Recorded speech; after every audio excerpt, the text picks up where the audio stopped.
Philip and Yoko. I love their music. We've been doing performances in different parts of the country, etc., with more to come. They're actually going to perform at an event.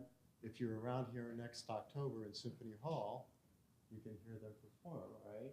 So we're going to start with them, and then we're going to go to Hani Meyer, who's here as our special guest.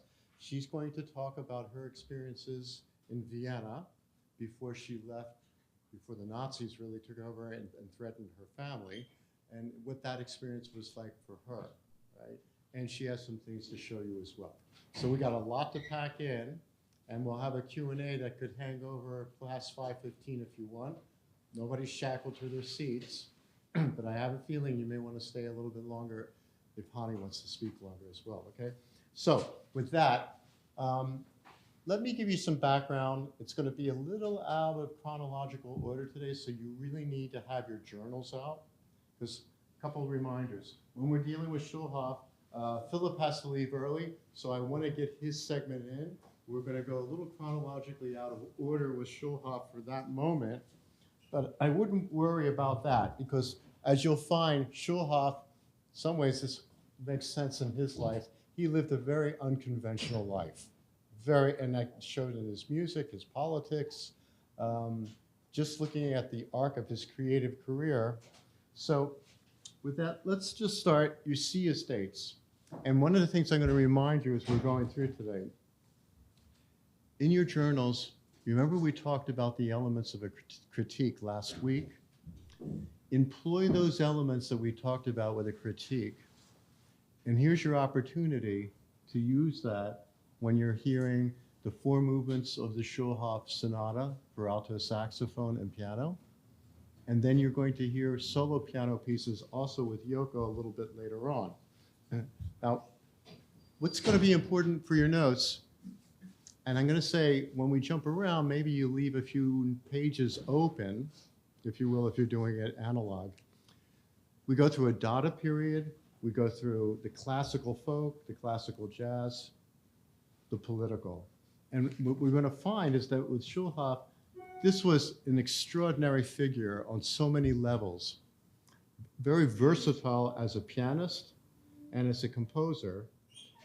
He's truly a study in the grave consequences of what we call profiling in support of a regime's ideological agenda, especially an ideology of cleansing, leading ultimately to genocide.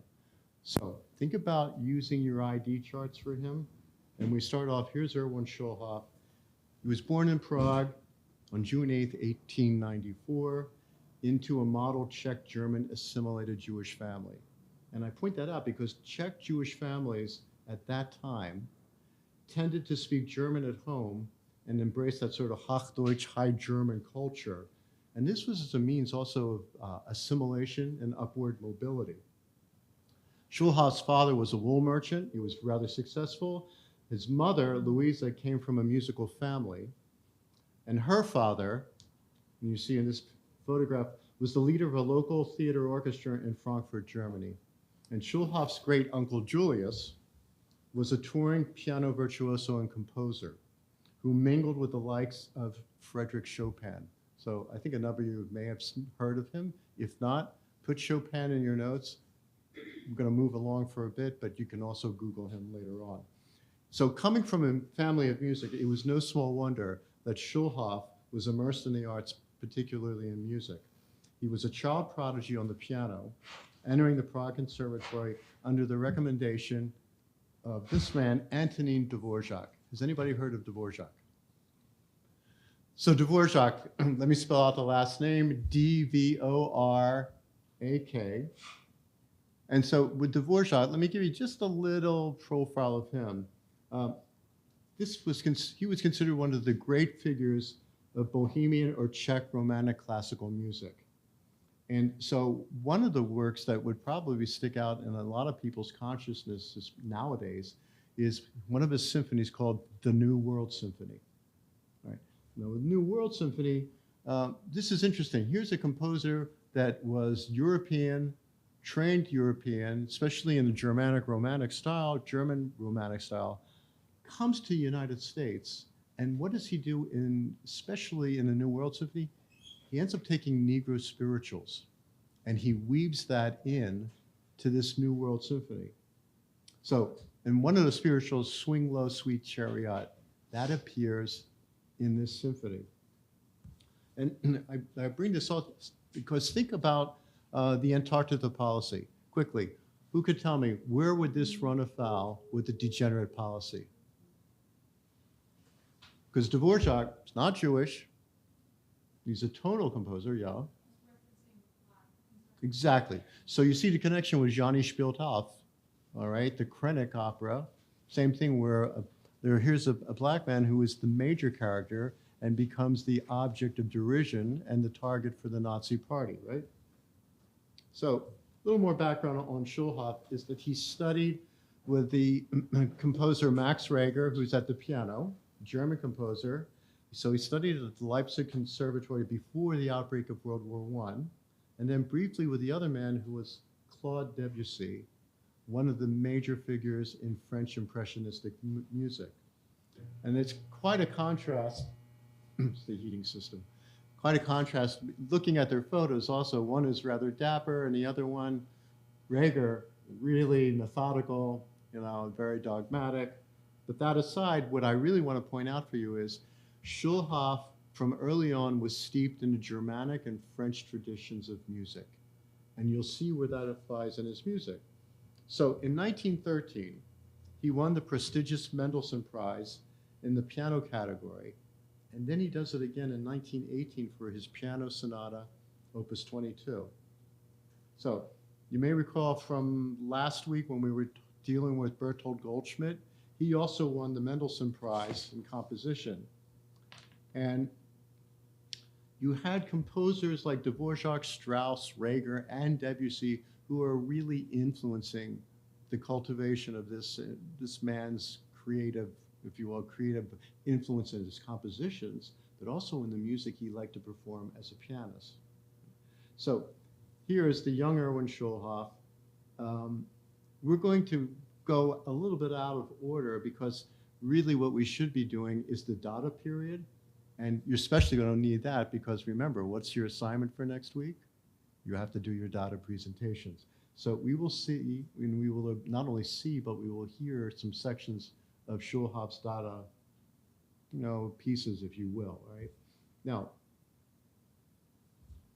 as we'll later see, we're going to return to the early 1920s, but Schulhoff's Dada circle included the German expressionist artist George Grosz. And here we're giving you a sample of the artwork. And in fact, two of Schulhoff's Dada works were dedicated to Grosz. And I bring them up as he was also an ardent collector of American jazz gramophone recordings, which he shared with Schulhoff. Now, this is important because think about gramophone recordings coming out in this time period. It's the technology of the period. So we have that. We have Schulhoff, who's frequenting popular dance clubs. Jazz really takes root for him. And as he wrote to his friend, Alban Berg, who was also part of Arnold Schoenberg's circle, he wrote the following, quote, "I am boundlessly fond of nightclub dancing, so much so that I have periods during which I spend whole nights dancing with one hostess or another, out of pure enjoyment for rhythm and with my subconscious filled with sensual delight." And then he says, "I acquire phenomenal inspiration for my work as my conscious mind is incredibly earthly, even animal, as it were." So there are several works that we could look at, and we will in this afternoon, that are fused with jazz. But we're going to get to hear a live performance of this Sonata Hot Jazz for alto saxophone and piano. And what I'd like to do is that before you hear each movement, what to listen for? What are some of the major elements, all right? So the first thing in this first movement, and I want you to make notes in your journal. Think about the elements of a critique, right? And even beyond that, don't be so shackled to it. Think about what's just your own almost visceral response to the music. Do you like it? Do you not like it? Does it feel exciting to you? Or what? Just jot down a few things. So if we could start with the opening first two bars, if we welcome Philip and Yoko, A little applause for them. Come on, guys. So, the opening couple bars, just so you hear, just with saxophone.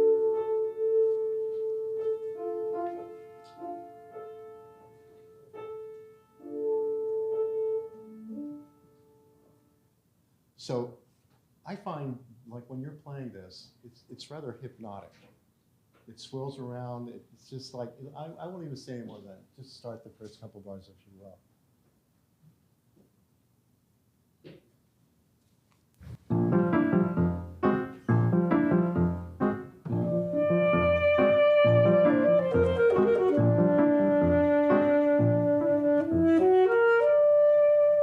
When you hear that, what comes to your mind? If you could conjure up even like a black and white film, right? I think of a room, maybe it's smoke-filled. You know, there's something alluring about it. It's inviting you into it. And could you just play the first bar or two on the piano? It sets the tone, right? There's a rhythm, pulse about it. But he weaves in and out. He snakes around with it, and it becomes rather hypnotic all the way through the room. I won't say any more than that. Go ahead. Entire piece or just one? Okay.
So we got this new sound, right? It's like the American sound, so to speak, right? But there's also the French sound. Yoko, is there something you can pull from us?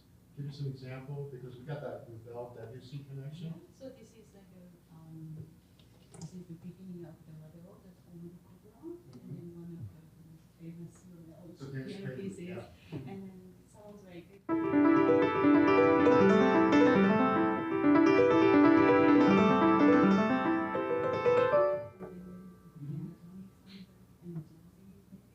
And then Schulhoff has like sort of same materials.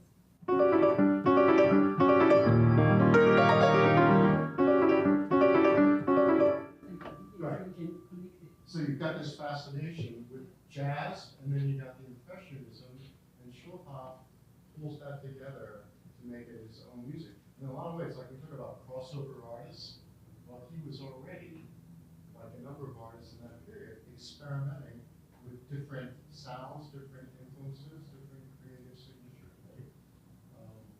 So let's go with the second movement because it's a totally different, I think, flavor, would you say, from the first movement? Yes. Yeah.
So we have two more movements left, and this third one, it becomes, I think, a very different feel to the volume, right? It's something erotic about it, I'd say, right?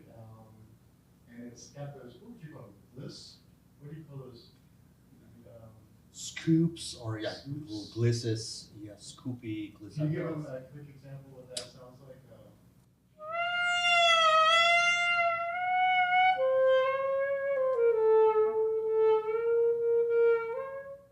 Yeah, so kind of like a cobra-like, you know, it's hypnotic, but it's alluring, right? Remember when I made that quote about what does Schulhoff do when he's in a dance club, right? His animal side, the sensual side, right? Here's the sensual side. The other thing is, what I want you to think about, you're listening to music, you don't even have to be able to read music, but you feel the pulse of music, all right? Think of this, 1, 2, 1, 2, 3, 4.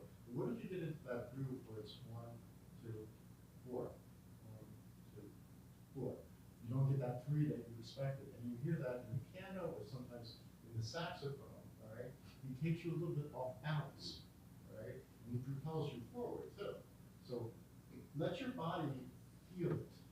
That's a, you know, I can tell you a few things to think about, but after a while, in your journal, let your mind go and just connect with it and trust in your own instincts. Okay?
before we go to the last movement, can you go back near the just the points you get in your ears? There's two things going here, like in the piano line.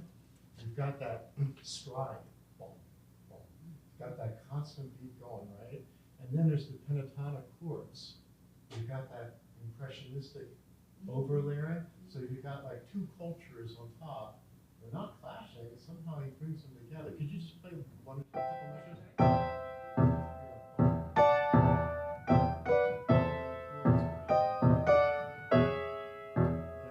And then there's that one section when you play, and then we're waiting for and then you delay go on.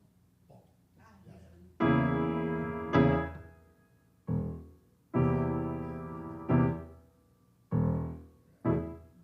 He takes you off your balance, all right? You know, so you get into that groove, and then all of a sudden he throws something in, and it's just so jazz. And just remember what I said earlier in the lecture. George Grosz, the painter, had a gramophone collection of jazz albums. So just think the importance of technology to go and give ideas in the creative sense, right? Here's a person who's in Central Europe, and where does he hear it? He's not going to hear it on the internet yet, but to hear it from records and going to the clubs. And then he makes it his own.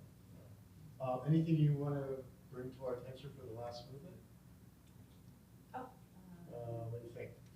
Because we got that musical fusion again between the styles. And then of course he refers back to the opening.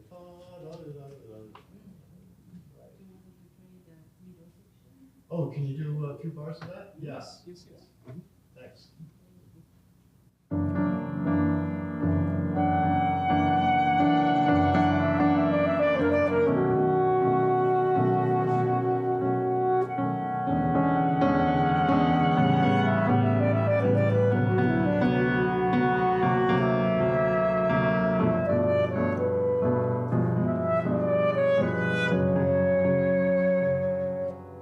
So let's surprise them with the opening of it.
It's fantastic. Thank you. It's amazing. You said they're amazing. Yeah, thank you. Yeah, don't you think? Yeah, yeah. So I know you've got to run the class. Slowly, yes. But and Sorry. what we're going to do is shift gears, all right? Which is, I have a couple minutes maybe for some questions if you have any questions for them. But then we're going to go back in time with Schulhoff. We're going to go through the Dada period, and then we'll go to the ostinato. All right. We got a lot of ground to cover today. But any questions or any observations you want to share?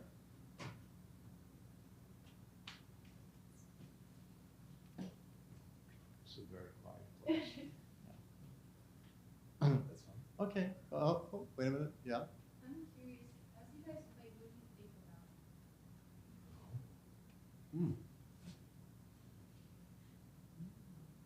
It's a very difficult question. Well, when we play music, we just carry trying to express the essence of the music itself, and but then also as a musician, just kind of time travel. Yeah. And as you said in your Time travel, yeah. Just seeing the dance hall or anytime anything that at the moment he had it around. Yeah. Just feel it very real. Just try to feel it real. Also, if you think just in the context of the two of them playing, it's an ongoing conversation. And no two performances will ever be exactly alike. So it could be that he's suddenly feeling something goes faster, right? So you got to be sympathetic, or if he pulls back, and vice versa, right? Tell you where you get in trouble as a performer. If you're not thinking about the music and you're thinking about, did I turn off the light? Did I turn off the stove, right? You're in trouble, right? Yeah, Whereas I can remember when I was a little kid, and I had this great mentor, great pedagogue, and he was from Russia, and he would say, Ludwig, when you eat ice cream, you think about ice cream. And when you play violin, you don't think about ice cream, right? But when you play violin, you shouldn't, and vice versa, and don't think about the violin when you should enjoy the ice cream, right? And so it's kind of that, when you're a little kid, that's about the best way you can say it, right? But you realize as you're playing, if your mind goes off, because this is very complex music, there's a lot of give and take in this. And the concentration level is really high, extreme level, especially when you're playing at their level. Yeah. Good question, though. Have you ever thought of something else? It's I mean, as you mean, did I turn off the light, this kind of things are happening all the time, or this kind of disturbing inner voice which I'm trying to push away, don't play any wrong notes, this spot is tricky, be careful, all should disappear, but sometimes I actually don't know what I'm thinking, what is going on in my mind. It's like I'm in a different space. On one side, you're really focusing, concentrating, but it's hard to describe. Yeah, you just are in the zone. Yes, exactly. That's what I was saying, time travel. Yeah. And just everything became very real. Just from just reading the stories, but then you are in the story. Yeah. Something like that. Yes. Totally immersed. Yeah. It's like you go on a run, a really good run. Are you thinking about? You shouldn't be thinking, right? You're in the zone, right? You got an empty mind.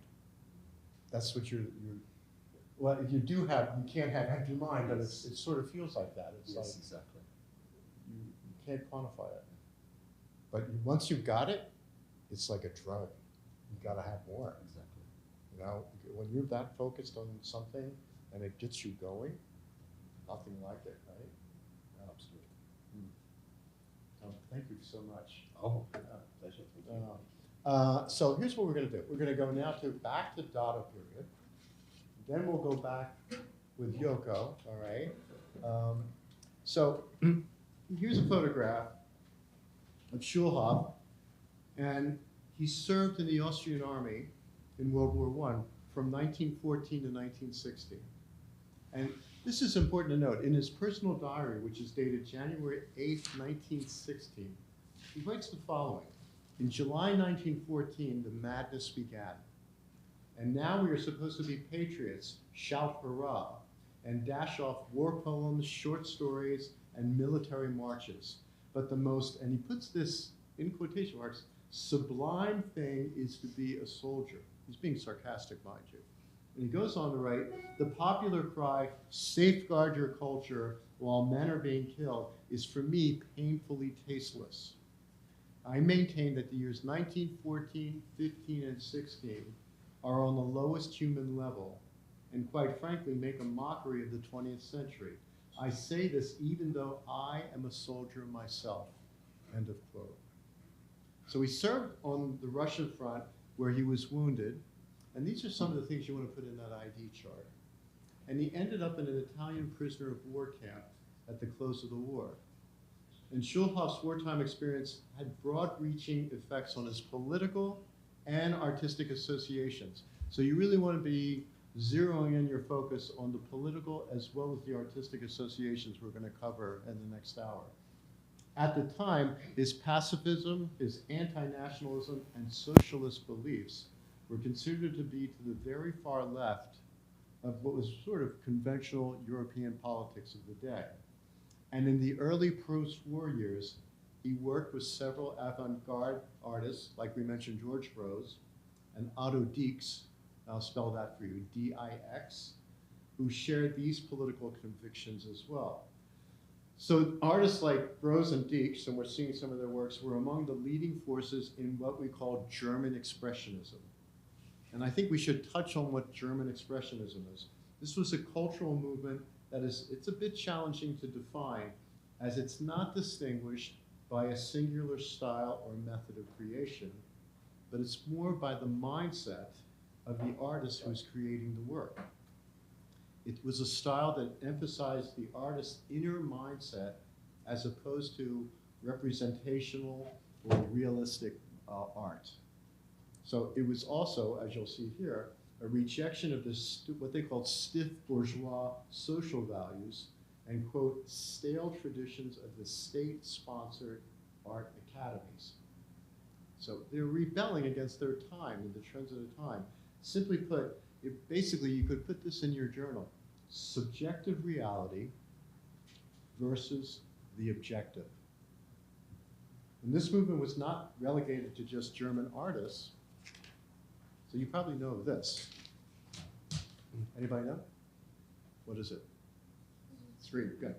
The prime early example being the Scream by the Norwegian artist Edvard Munch. If you're not familiar, M-U-N-C-H. So the Scream is an autobiographical depiction of Munch's expression of anxiety and abandonment. So what's the background of this painting? Two friends had just parted from a walk they're taking, and it's a rather strong reaction on Munch's part, but it's an expression of his separation anxiety. And in a larger context, the painting explores themes of life, death, and relationships. So it's become a universal symbol of anxiety and fear, and also it's part of commercialism today. You have it on your coffee cups, all right, your screensaver, etc., right? But that aside, the Scream is the subjective inner feelings of Munch the artist versus a representation of the moment and its physical environment, right? We're not really fixated on, is it a boardwalk or what kind of sky is it? It's the emotions that he's bringing to you or conveying in this painting. So many of these artists turn to boldly simplified or exaggerated distorted forms, sometimes employing clashing colors. So this is a painting from 1911 by the German painter Emil Nolde, and it's titled Mask Still Life 3. And I think you want to put this in because look at the colors. I mean, it's a riot of colors. He has the mask hanging in what I would call a subjective emotional closet. It's a wardrobe waiting to match one's mental state at any given moment. So Nolte, he creates a primal tension between who we, we being the viewer, project ourselves to be, and the feelings, anxieties, and vulnerabilities that we all, on a day-to-day basis, try to conceal. And we hide behind masks like these. So Dada art and music would fall under the umbrella of expressionism. For many artists and intellectuals of Schulhoff's generation who experienced the senseless carnage of World War I, Dadaism was a radical response against all social, cultural, and political mores. Following the war, in January 1919, Schulhoff lived in Dresden with his sister, and there he founded what was called Workshop Time. And he did this with fellow musicians, writers, and painters, and most notably, those German expressionists that I've touched on, Otto Dix and George Grosz. So this ushered in Schulhoff's Dada phase. And this is important for you because you can apply this for your presentations for next week.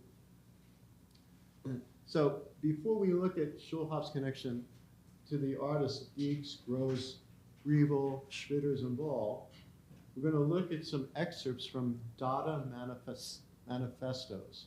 These are manifestos revealing the spirit of the movement. So here's Hugo Ball, and on July 14, 1916, he proclaimed a determination to, quote, get rid of everything that smacks of journalism, worms, everything nice and right, blinkered, moralistic, Europeanized, enervated. What do you do with that, right? But then he distills it down. Later on he writes at the end, quote, all one has to do is say Dada. Right? That's his manifesto, right? But then we get Zara, and from his 1918 manifesto, and mind you, he's one of the founding fathers, if you will, or founding artists of the Dadaist movement. He expresses a rather anti-everything free-for-all. Quote, every product of disgust capable of becoming a negation of the family is Dada. A protest with the fists of its whole being engaged in destructive action. Dada. Abolition of logic, abolition of memory, abolition of prophets, abolition of the future. Dada. And then, just like Hugo Ball, he sums up that long-winded, and mind you, I've already condensed this for you. This goes on this manifesto for several pages. He then at the end, he says, quote, I am neither for nor against, nor do not explain, because I hate common sense. Freedom. And then he writes, Dada, Dada, Dada, Dada, Dada, a roaring sense of colors and interlacing of opposites and of all contradictions, grotesques, inconsistency, and then in huge letters he writes, life.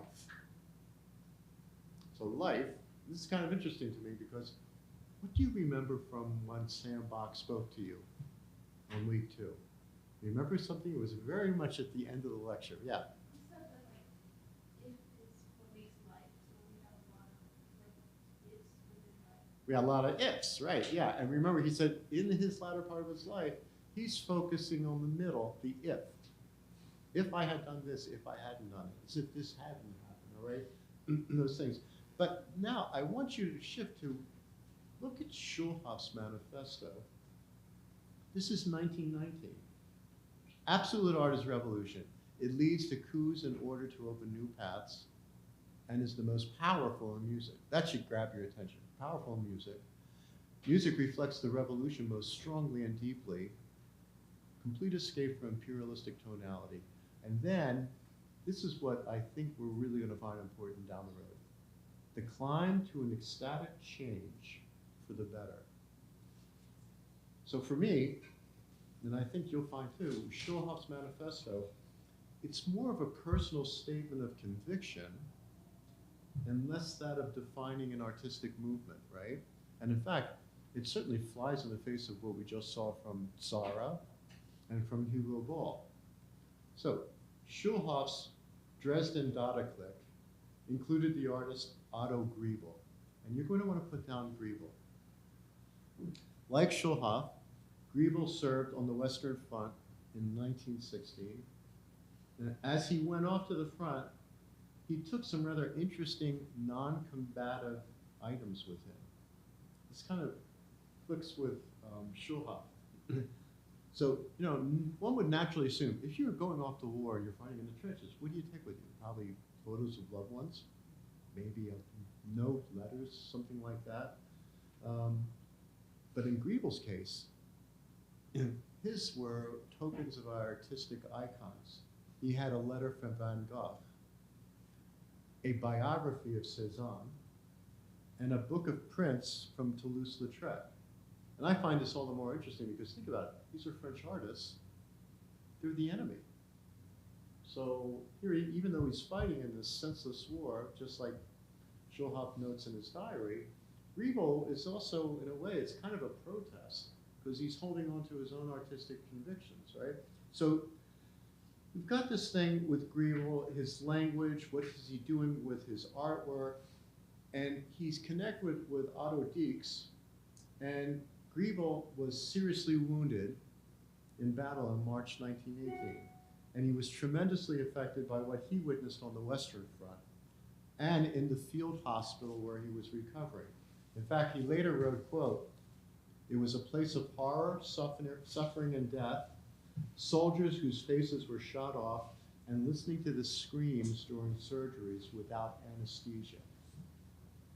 So after 10 days in the hospital, he's sent back on what is called civilian martial duties in Dresden.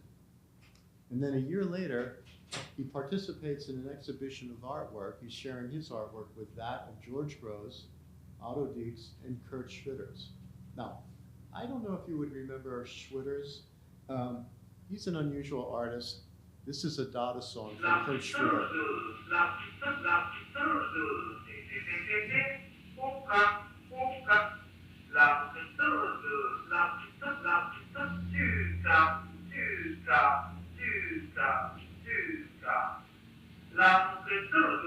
So what do we have the absence of in this song? What do most songs have? Yeah. Well, it could be answers. But what's part of the song? Yeah. Is this the gibberish song?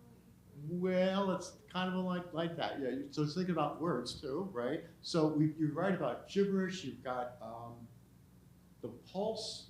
No, if anything, it sounds kind of bird-like almost. All right. And where does it go?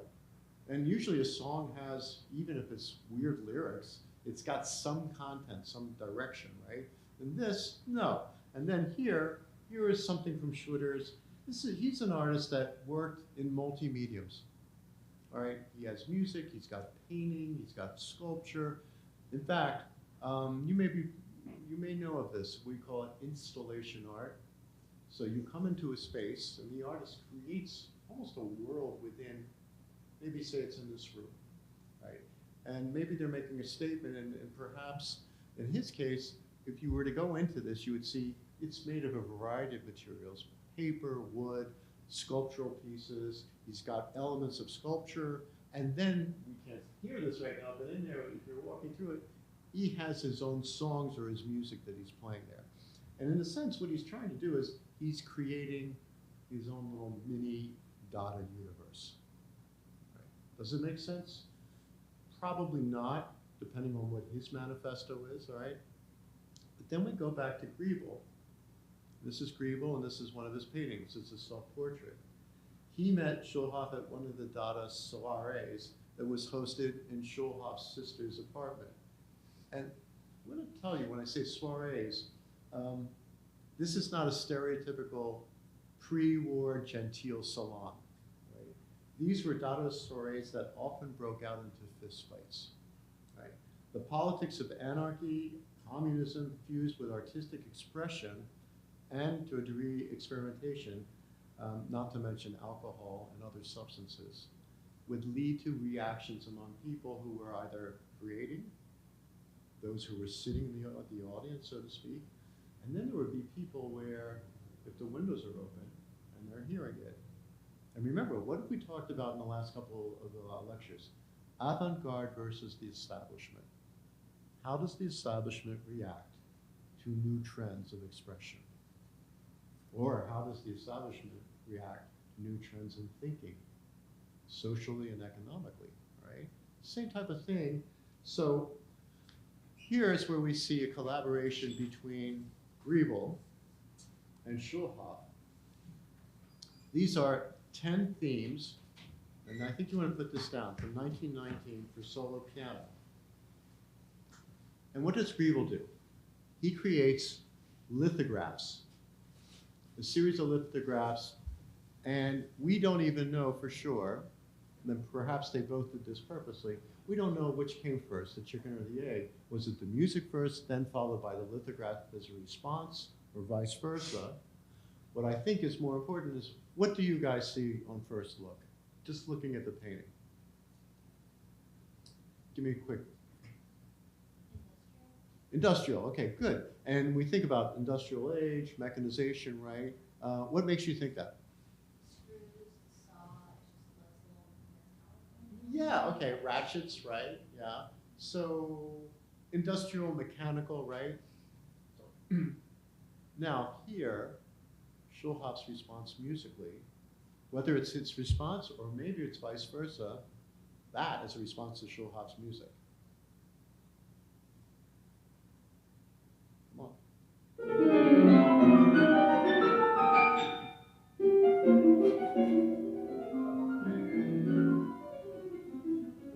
It's like a motor, bum, bum, bum, bum, bum, bum, bum, bum. But it stops, jump starts again, bum, bum, bum, bum.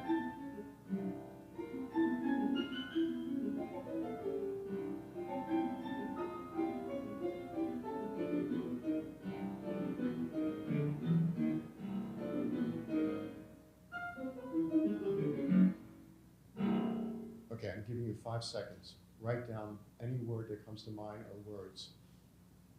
Response to that and the music. 4, 3, 2, 1, a half, a quarter, 0. Okay, now, give me some words. Just tell me what you. Clunky. Clunky. Good, like that. Was it because of the music or that or together? I think my initial thought was because of the music. I think if I were to compare the two, the art would be the one that has like more moving parts that simultaneously work as a whole, and then the music does the same thing, but there's a little more chaos.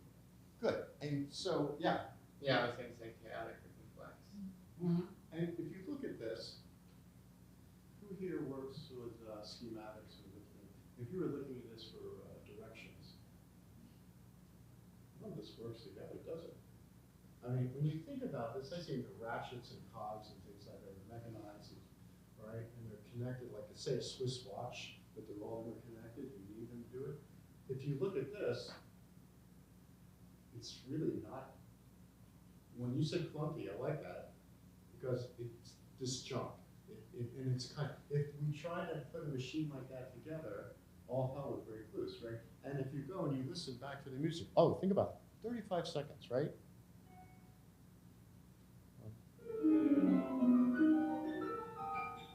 Stops. Rolling along. There's the machine.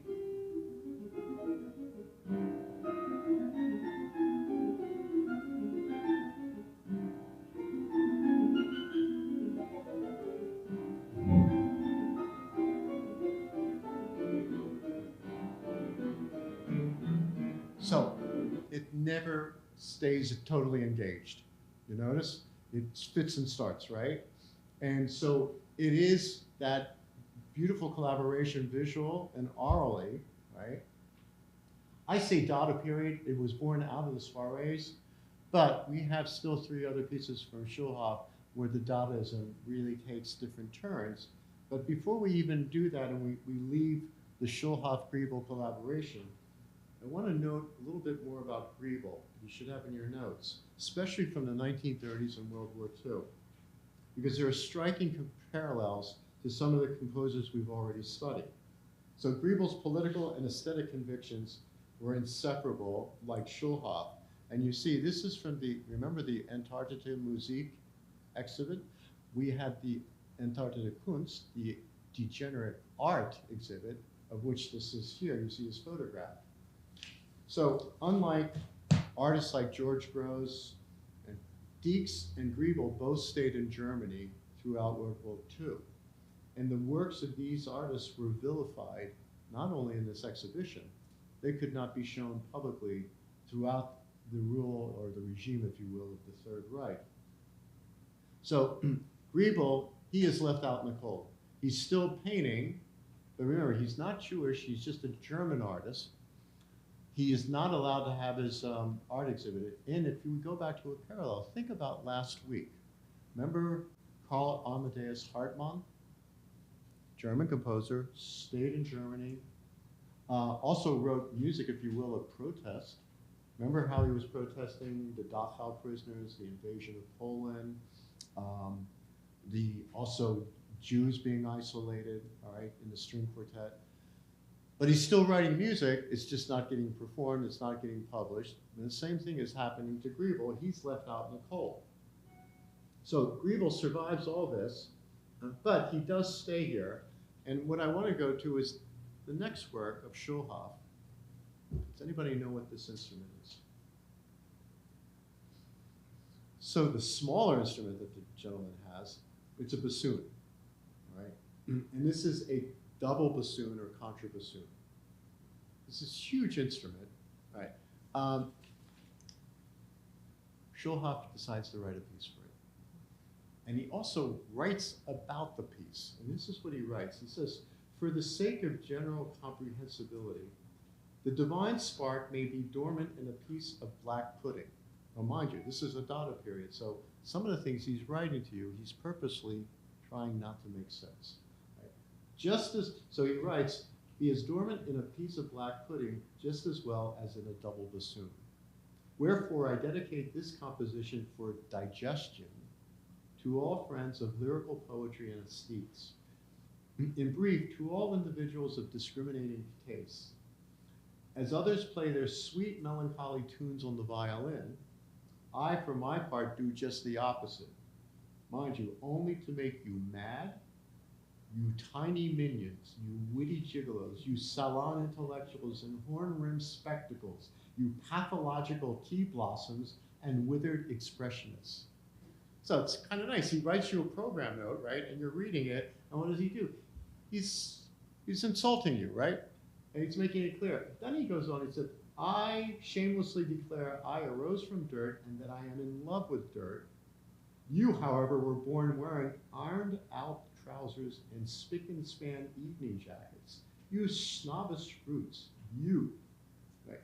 So it's a declaration here, but he's basically saying, I'm not going to write the music that you're used to. And in fact, I'm also not going to write music like you're used to hearing a sweet lyrical violin. I'm going to write for the contrabassoon. So he says, but he does something here. It's called melancholia. And listen to it's just this instrument by itself, mind you.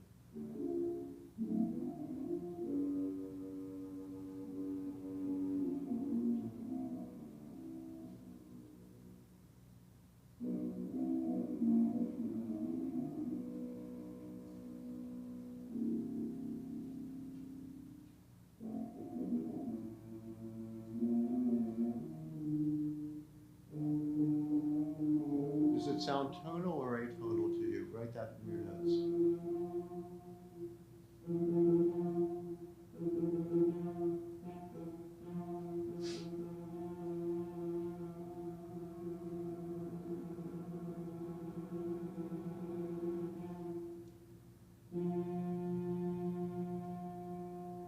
So, unusual, all right? It goes on for a couple of minutes. I'm not going to have you listen to the whole thing. But he's doing something on a few fronts that I think are quite striking. Nothing against the instrument, but I think you would agree with me. This is an instrument that's usually played, if it's symphony or an opera, it's like harmonic support. It's like the foundational, right? It doesn't have a solo role, right? And suddenly he writes for this as if it's just by itself. That's kind of strange already. And then he's just writing this music that it kind of meanders. It doesn't really go anywhere. In fact, then he writes in this next movement, it's a perpetual mobile. It's mobile. It's like a perpetual motion. It just moves and moves, very rhythmic. Here, listen.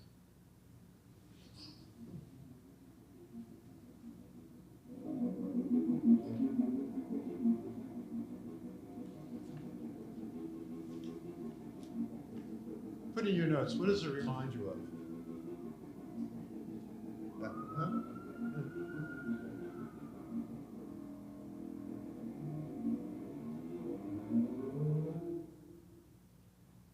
I don't think you're going to be humming that, right? Safe to say, right? So I've had a few students in the past, when I ask, like, what does it remind you of? Does it remind you of anything? Does anything come to mind? Yeah. It was kind of like if the bassoon did Flight of the Bumblebee, like in a really weird way. I like that. That's really good. That's better than what the other one I heard, which is sound like a herd of elephants farting. and my 9-year-old loved that altogether because he was listening to this a few days ago. He said, "What is that?" Right? And then when I told him that, he thought it was hysterical. But that's good with the bumblebee. You know what? Flight of the Bumblebee for violin, and you hear all instruments play it, right? But he's doing a twist on that. So good for you on that. So then we get to another Dada piece, and this one is really unusual. Look at the title. 1919, and you want to put this one down, all right? Think about it, time period of 1919, Sonata Erotica. And it's basically for a female voice with piano. The piano meanders around, and it's notated by Schulhoff.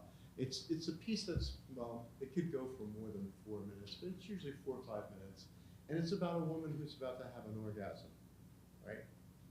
So I don't want to get booted out of the school. I won't play it for you. But the good news is, if you really want to know about this, it's on YouTube, right?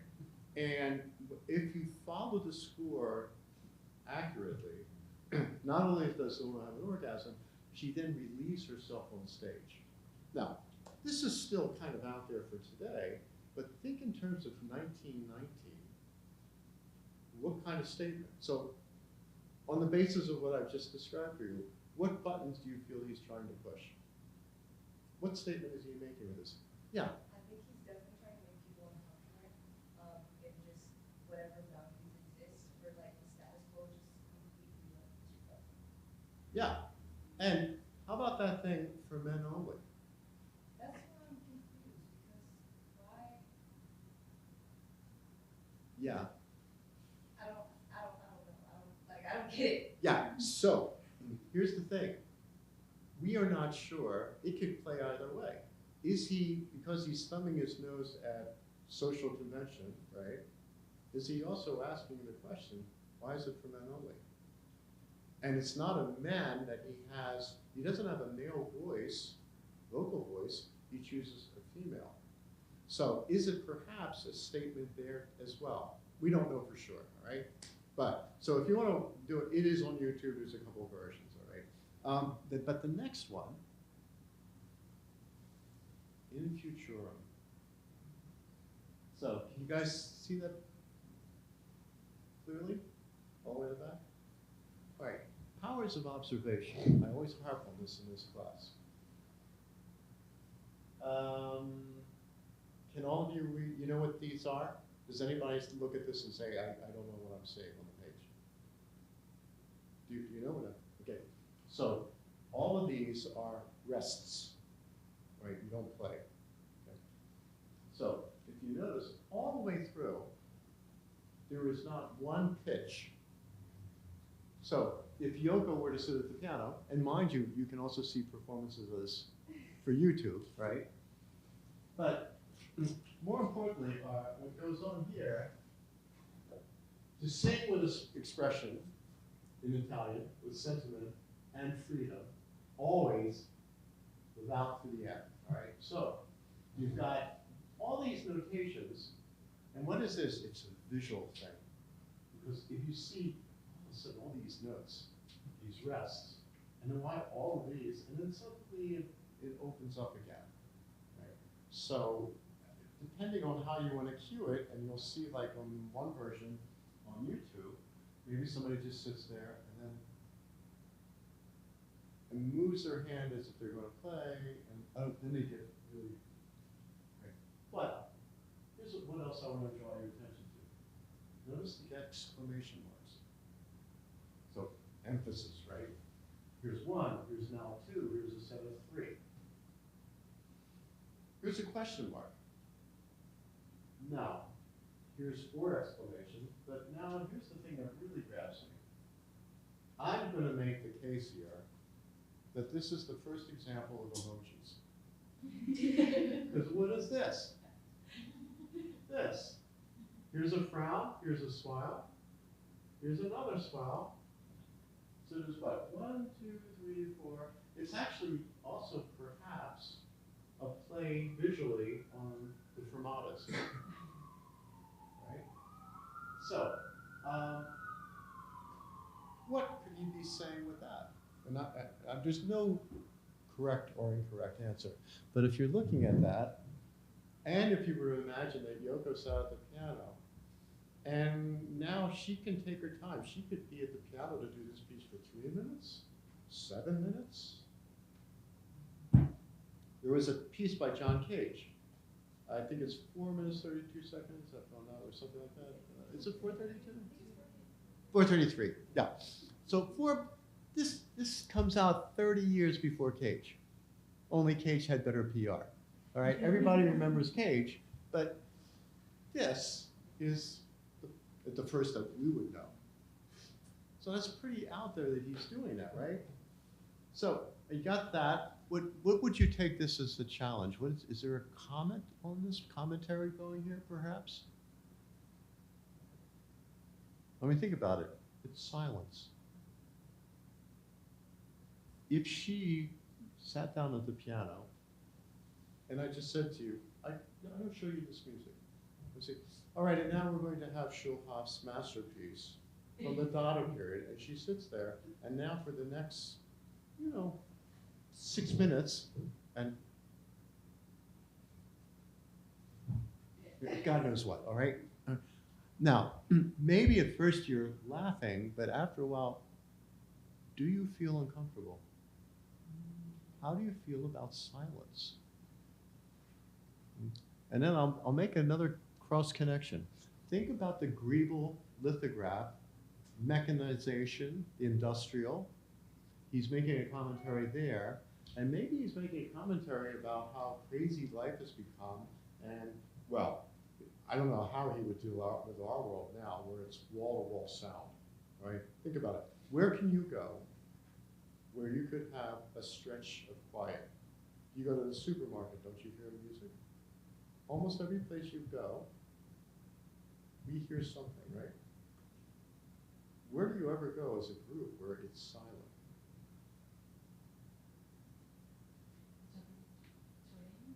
Yeah. Or a concert.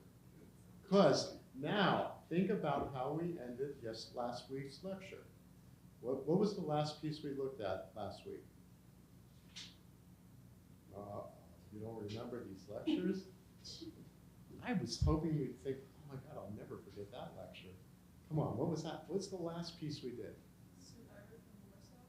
Yeah, and what did we talk about with the liminal space? And we talked about silence. How it abruptly ends, and like, do we clap? What is the response to something that is just so, it's so abrupt, and it's dark, it's death. What do we do with that, right? And we all felt like we weren't going to all immediately clap. In fact, do we ever clap? Is it appropriate? Silence. That's a rare occasion that you go to a performance and you just sit there, just nothing. All right, so stick that in your journal.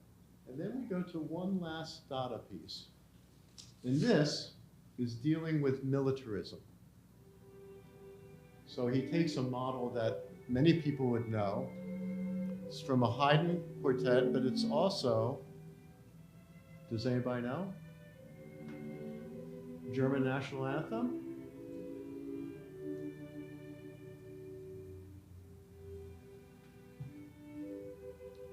So he takes the national anthem, which he feels during this period has now become co-opted towards militarism, and he creates a work called Symphonia Germanica, and this should be in your notes. So think about symphony. Usually, if we think in the period of Schulhoff, maybe we think in the period of, say, relatively in that area, say a Mahler or a Bruckner symphony, something of a very large scale, a lot of instruments. And if it's a Mahler symphony, well, that's going to be over an hour, right? And usually a symphony has a minimum of 4 movements, can have more. This is one movement, and let's listen to the entire symphony. And here are the words. Oh. It's like blowing his nose.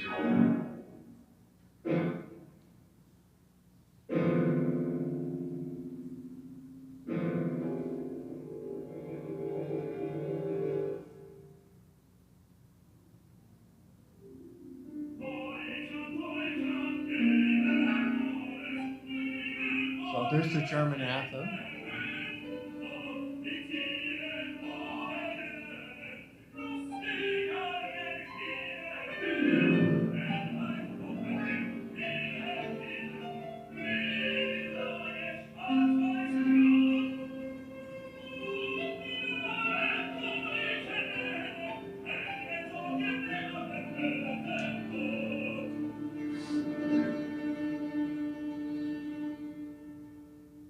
So we have a symphony that is 61 seconds long.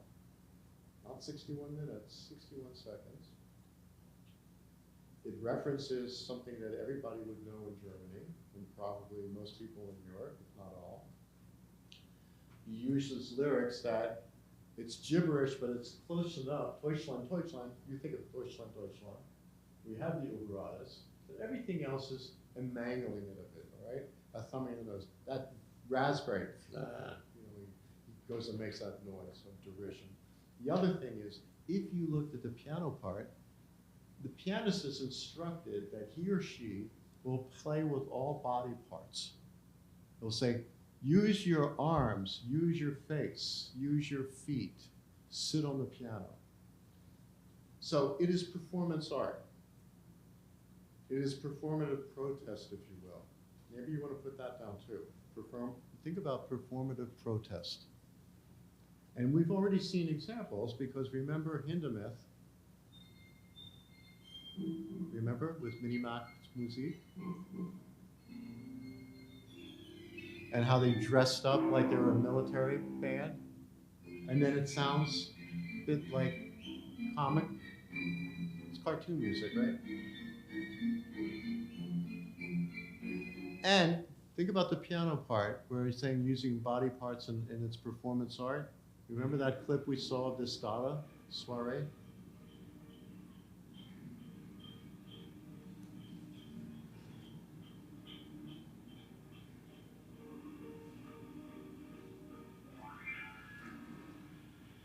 So you have to ask yourself, and I'd like you to think about this, what kind of examples do we have more closer to our time period, right? I mean, I'll give you one that's not of our time period, but it's especially a lot closer. What is it that Jimi Hendrix did? What comes to mind as a protest? Yeah. Yeah, and that's good. And then what were you going to say? So he's doing what some people, and some people argue about this, all right, but he's using the wah-wah and a da-da-da-da-da-da-da-da-da, the dropping of bombs, right? He's protesting what's going on in the war in Vietnam. But he's using an anthem, and the anthem of who he says is the oppressor, to make a statement, much like Schulhoff was doing with Symphonia Germanica. So this is really where we've gone through Schulhoff's Dada period. Right? Now we get to later in the 20s, where he's not a one-dimensional, one-trick pony, if you will, composer, where he says, I just write this way and I'm staying this way. He's experimenting, like we've already heard with the sonata, but we also have the sort of folk and the classical training comes to play. And so Yoko is going to play a piece that's called ostinato.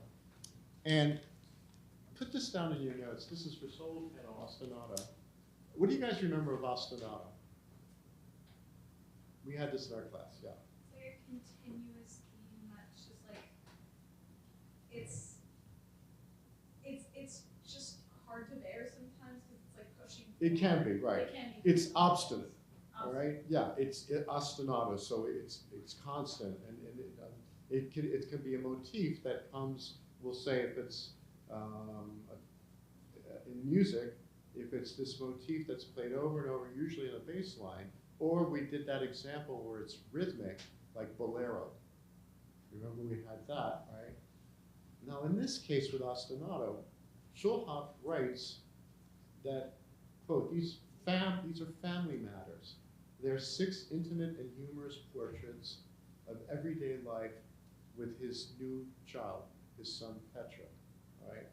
And so Yoko's going to play through 3 of them, and this is Schulhoff with his son.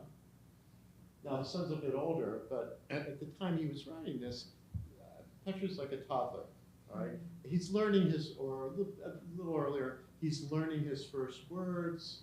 And ostinato, well, it's a play on it because if you have a toddler, they're pretty stubborn, all right? And they can get in a loop. It's over and over and over again. And so here's what I'm going to ask. Like, Yoko's going to play mama, dada, and then ah, all right? But she's going to give us about 20 seconds in between each one. I want you to see if you can, what you pick out of it, all right? It could be either in terms of musical terminology, like does it sound like a waltz, or does it sound, you know, or it can't even be that. You could just say to me, it sounds very childlike, or it reminds you of something like that, okay? So, Yoko, if you could play for us, that would be great. And also, jump in. If you want to say something before each one about what you think of it, that's great too. Before I play? If you like, whatever you'd like to do. Oh. Or do you want to do after? Which would you prefer? I don't know. Maybe I can play once. Okay, and then you'll come. Okay, good.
Mama.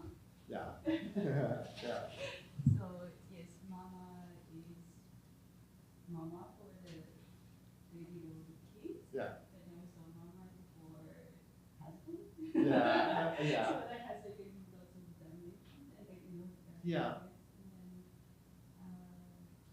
And then sometimes she just continue talking about, what she's going to cook or Yeah. something like very, yes, conversational. Just the notes, the music is actually explaining what she's doing or what she's Yeah. thinking. Hmm. I also get another image. Think about when a child, or like we all go through this, you're learning to finally stand up, and then you go to the next step of taking your steps. But when you're doing that initially, as a parent, we hold on to their hand, and it becomes almost like a dance because the child is taking the first steps, but it's, and it had that kind of growth. So I was thinking about like my son when he was first walking, but it was unsteady. And that's still when you weren't your parent, Yeah, it's that connection.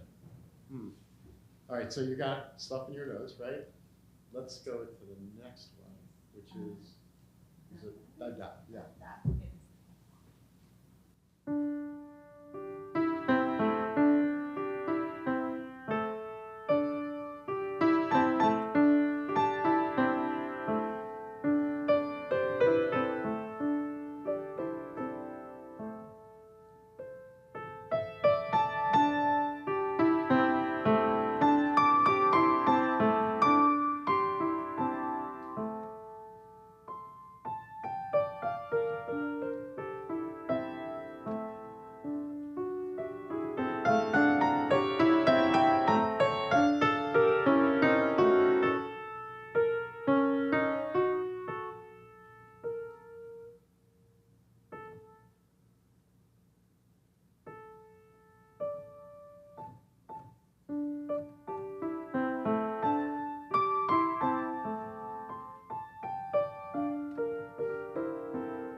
So I actually do know what is that means.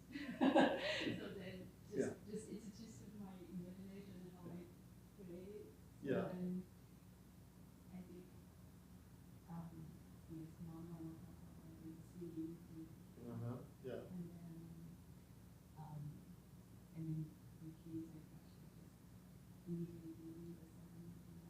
Yeah. And then again the kids just forming C.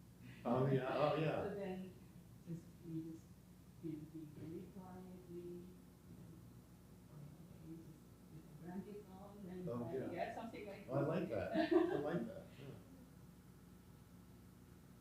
That's good. That's really good. All right, so let's try the third one, which is ah. Yeah, this is quite obvious, I guess. Yeah. Yes, Okay. yes, for me, but then Okay. maybe it's not. I'm not. I have nothing to say here. Yeah.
You want to say anything?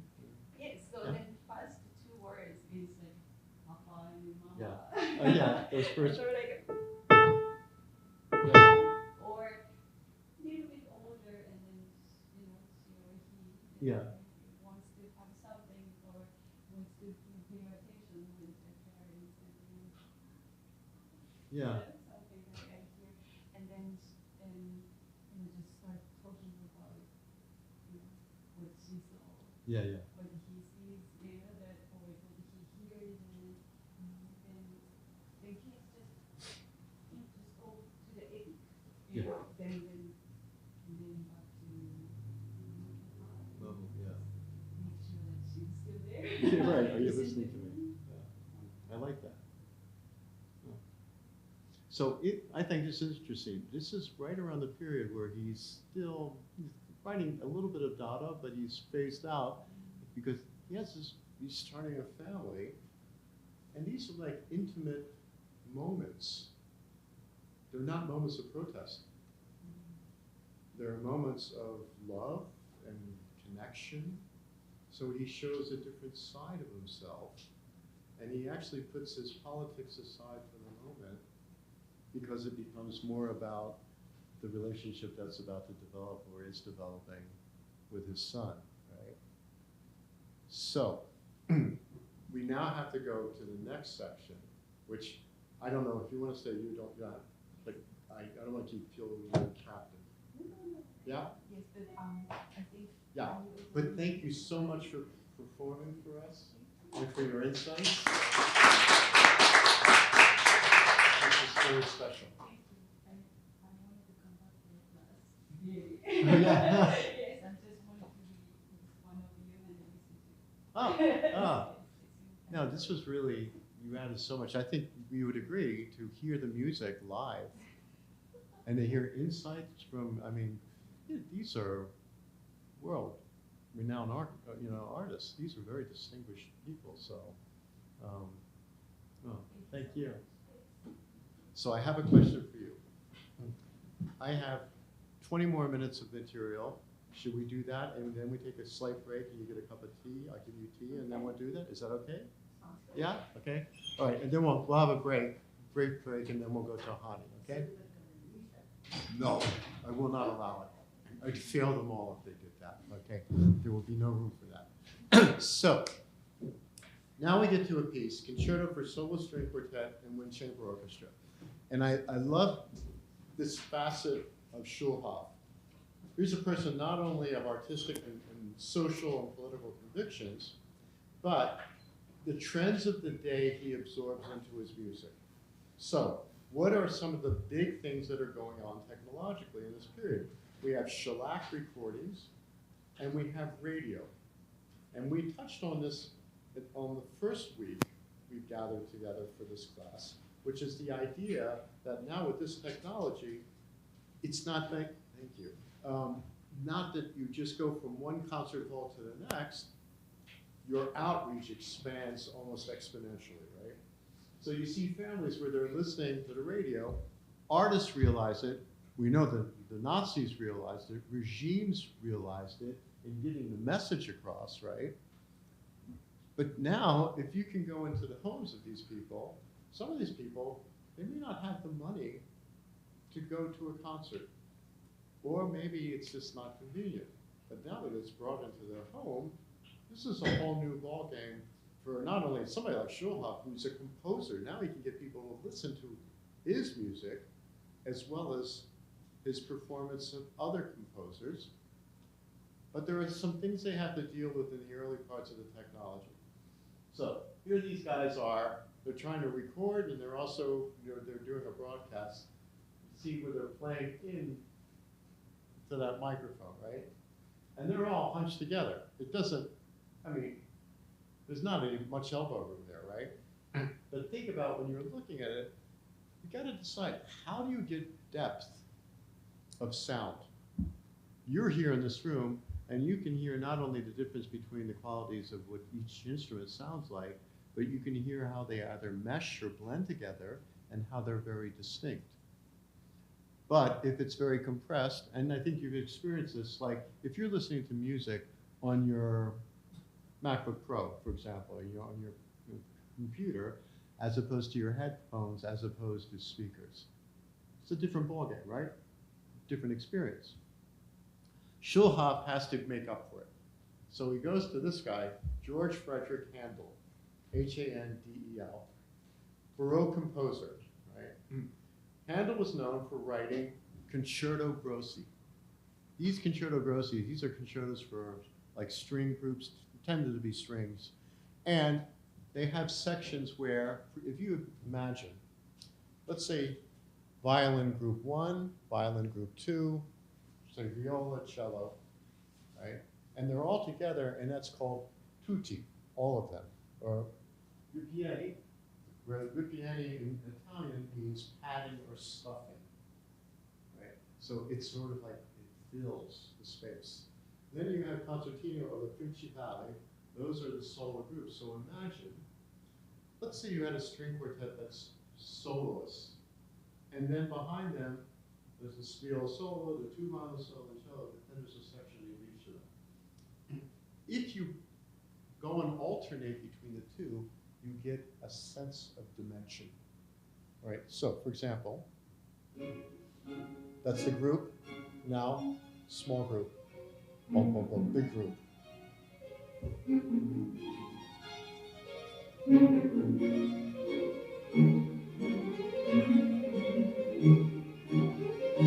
So now we jump to Schulhoff. That's the quartet playing, the solo quartet. But he makes a further contrast with woodwinds and brass. He doesn't even have similar instruments. And he does a little trick of sleight of the hand too. Some instruments play very short articulations. Others play legato, very long lines. That further gives you contrast and depth perception in terms of your hearing, right? So this is an example of how he plays with the technology within his music. But then he goes to the slow movement. And in the slow movement, here's the whole chamber orchestra, which is made of winds and brass. And it's slow moving. It's not as energetic. But more importantly, remember I made that comparison with the sonata that you heard. They had elements of French Impressionism. It's the same thing. Here's French Impressionism melded into Schulhoff's voice. And then once the full group is playing, he suddenly makes a contrast for you to hear of just the quartet playing, all right? So it gives you a sense of depth, all right? And he's just mixing his, I'm gonna say his voice, his compositional voice is jazz, impressionism, Germanic romanticism, right? But then he does something different here. Look on the score. Slow fox. Well, slow fox, what he means is foxtrot. Has anybody heard of the foxtrot? It's a dance, right? And it's a dance that is associated more with the New World. In his hands, so that's pizzicato, plucking the strings. So here's the contrast between the quartet. Pizzicato. Then you have the short accents from the woodwinds and the brass at the end are coming in. And that's the foxtrot. Without the brass. And it sounds like Gershwin. It's like American in Paris.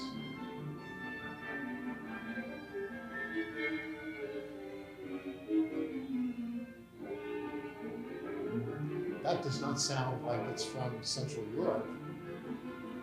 That's something Gershwin would have written, all right?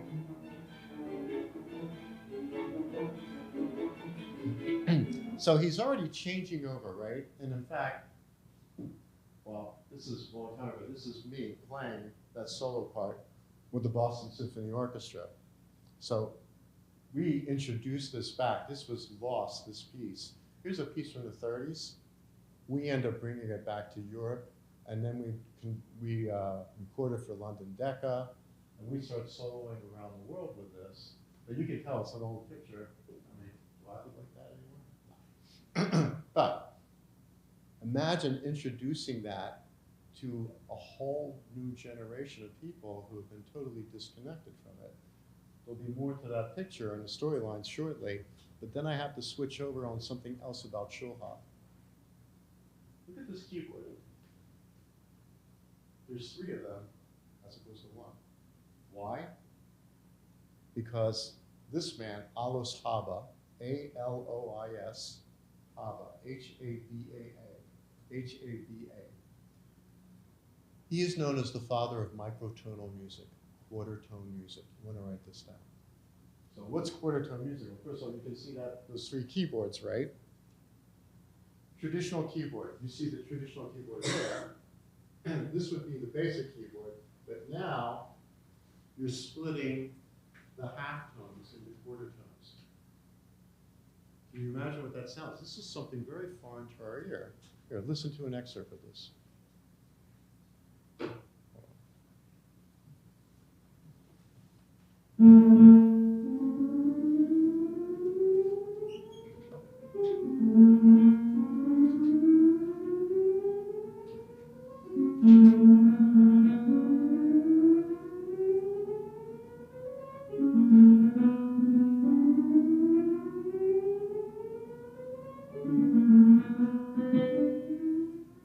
So, how's it sound here?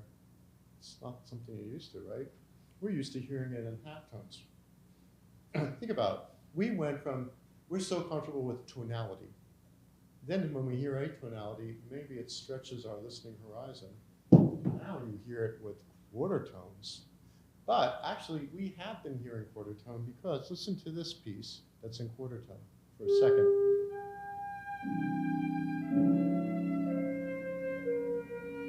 Just sounds like a slow jazz ballad. It's called the blue note. You're playing it between the cracks of the key.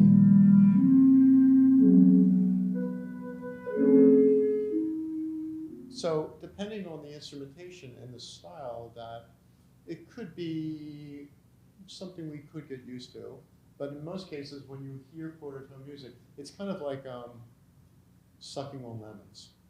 You know, it's tart. It's so much of a difference that you really have to try to acquaint your ear. And in fact, I will tell you, for any of us who are trained to play classically, it's a real stretch to get your ear to play because you feel like you're playing out of tune. You're really not. It's just you've got to discipline yourself to play in quarter tones. So Schulhoff is known for playing quarter tone music, and he even writes one piece in quarter tone, but he breaks from it. It's not for him. So we get to the, yeah? I was going to ask if the piano piece was out of tune, or if it was the point kind of like you were saying to play. Oh no, because if you notice, you see the three keyboards? So when you see an actual quarter tone piano, it kind of looks like 2 of these, one on top of the other, right? And then you've got to split the difference on each half tone. It's a nightmare to tune. All right, it takes, and the other thing is, I did a concert where there was quarter tone piece on there for piano, and if the room changes in temperature, it affects the piano being in tune.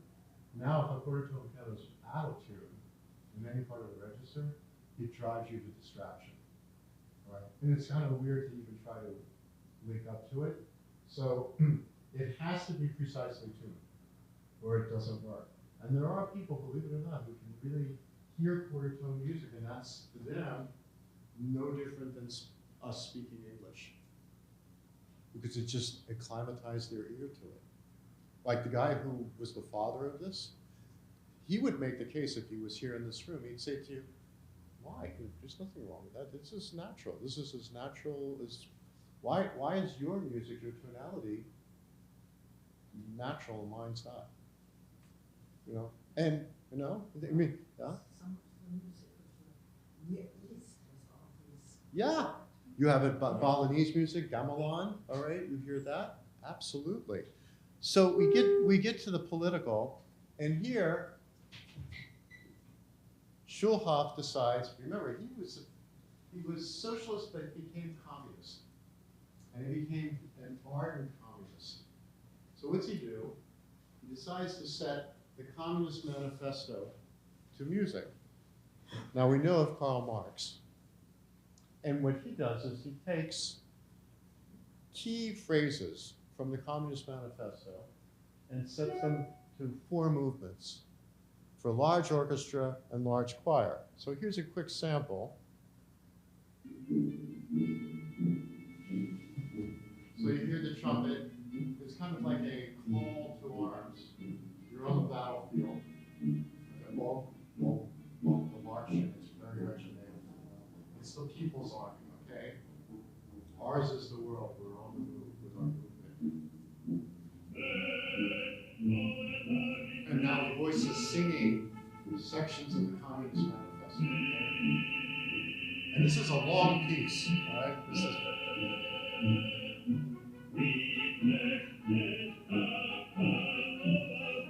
And while he's, at this time, writing this music, he's already been to the Soviet Union a few times. He not only embraces the party line, he wants this to use the party line through his music. In fact, he thinks music is the answer for, if you remember his manifesto, it said, music is the ultimate weapon for revolution. It's his music for the revolution. And another sample, Unite.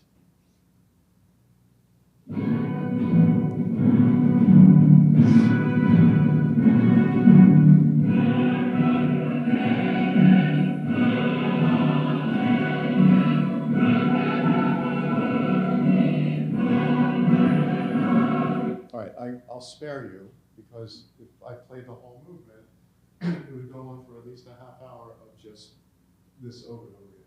Which is a shame, because if I had introduced you just to this music, I think you would say, Schulhoff, this is not for me. Right? It's like music of indoctrination, like you're being rehabilitated, if you will. Right? I think you would all agree with me, this is very different than what you heard earlier.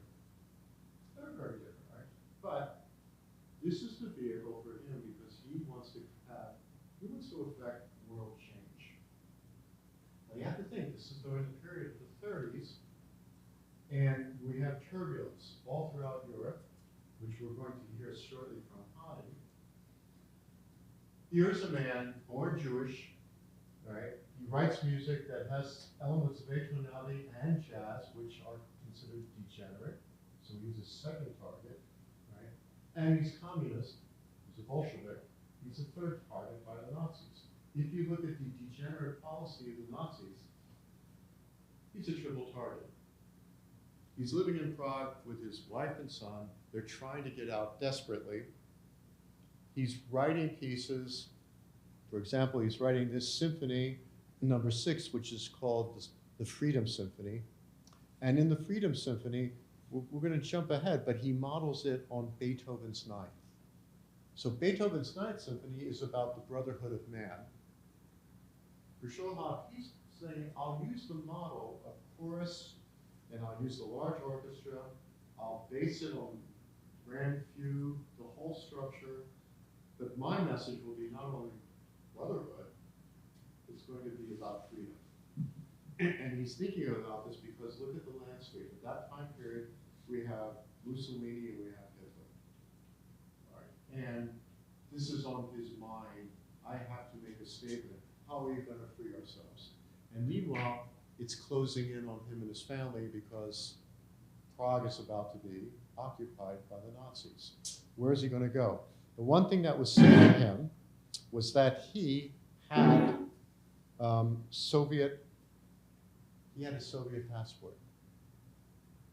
So he's safe as long as the Nazis and the Soviets are allies. And that's fine because they have the Molotov-Ribbentrop Pact. But then Hitler invades Russia. A day after the invasion of Russia, he is swooped up and he is arrested. He is now sent to a lager camp. And he's sent to the Würzburg lager camp. And he's sent there with his son. So this is a photo of the camp. This is after when it was liberated, okay? But while he's there, he is writing music. He's writing his last symphony. It's left incomplete, but what I want to read to you. So what does he do with this symphony? Here's a man, he's in a concentration camp with his son. His family is now, he's been separated from his wife. And he can't get out. He titles his last work, he calls it, quote, "The Heroic Symphony for Marx, Lenin, and Stalin." This is, regardless of whether you agree with these politics, this is a person of conscience, right? And his music is the vehicle for that. So on August 18, 1942, he's 48 years old. He dies in the lager camp. And a fellow prisoner recounted the following, quote, "Foxes which gathered at the burial pit pulled the bodies out and dragged them to the surroundings, where they devoured them. Without a doubt, this was also the last journey of Erwin Schulhoff."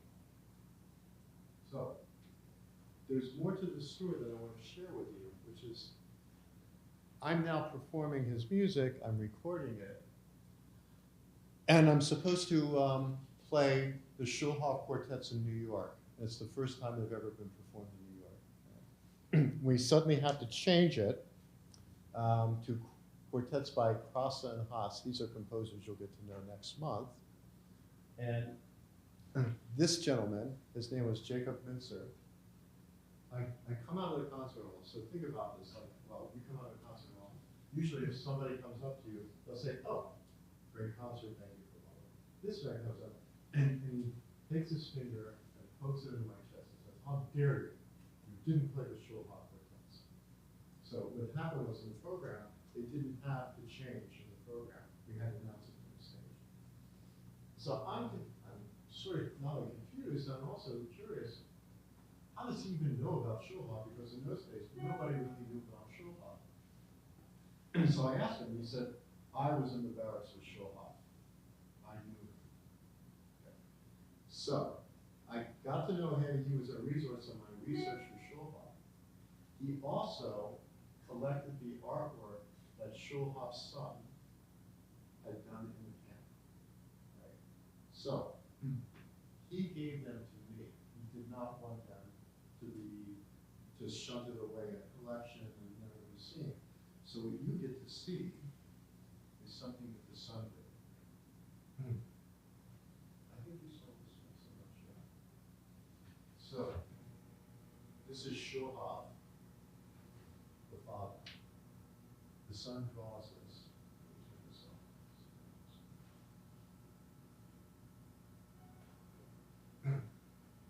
So the son draws this, his father had just died.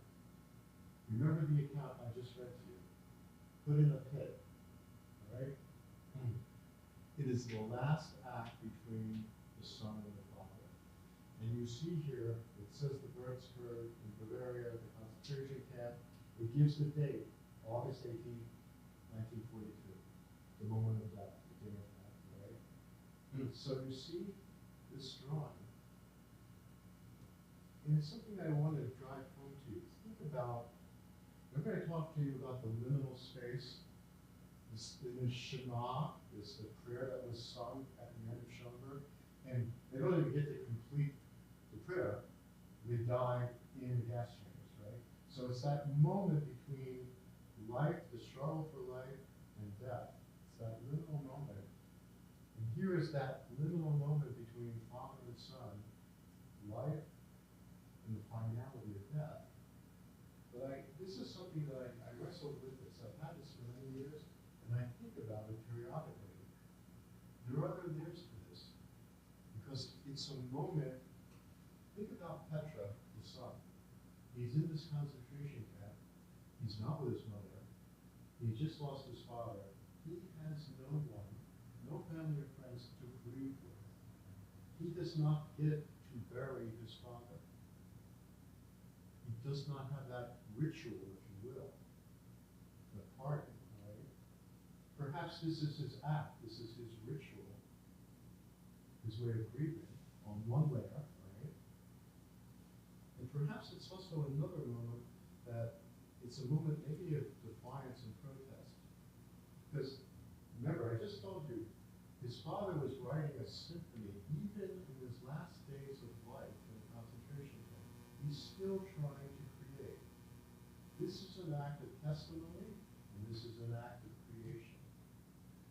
it's also, when I say testimony, it's an act of saying, this was a father, this was a husband, this was a friend, this was a composer. This was somebody, even if you disagreed with his politics, remember that line I told you early on in the lecture? He was going for that ecstatic state to a better place. He wanted his music to be that. He wanted it for himself, for those who would listen and perform his music. And his only crime was he was profiled. He was profiled as a degenerate. He was a Jew. He was something to be cleansed of.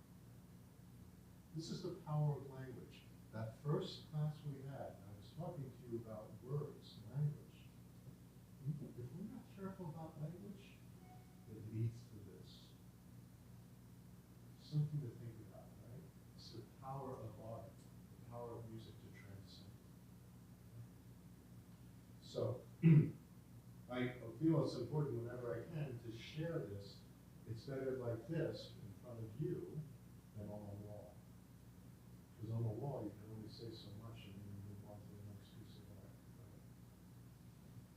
Right. So I suggest we take a break for about 5 minutes, and then, Ani, I'm so excited for you to visually work with this. But think about this. All right, 5 minutes left. No more. No dilly-dally.